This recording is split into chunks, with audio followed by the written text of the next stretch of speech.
Recording studio सराय वैशाली। पहिले प्रियंका पर प्रेमी के कहानिया पहिले प्रियंका पर प्रेमी के कहानिया छोड़ही के रहे त बनैले काहे कनिया ऊपरे से आवत रहे हिट हिट गनिया ऊपरे से आवत रहे हिट हिट गनिया छोड़ही के रहे त बनैले काहे कनिया छोड़ही के रहे त बनैले काहे कनिया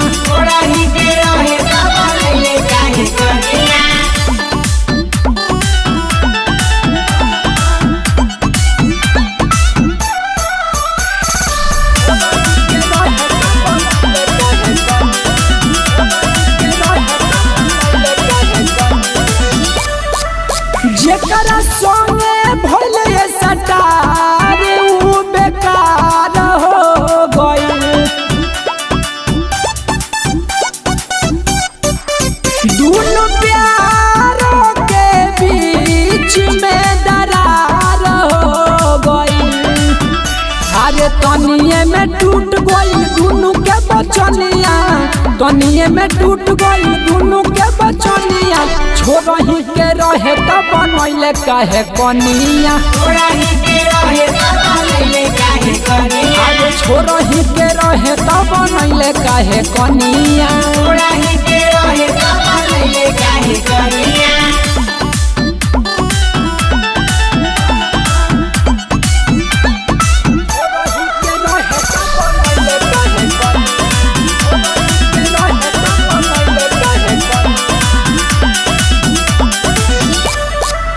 सारा पब्लिक के नजर में चोरी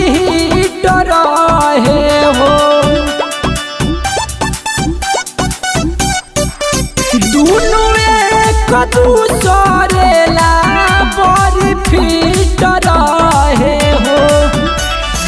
ईर्ष्या पे दर्दी मुना करेले बखनिया ईर्ष्या पे दर्दी मुना करेले बखनिया छोड़ही के रहे त बनैले काहे कनिया छोड़ही के रहे त बनैले काहे कनिया।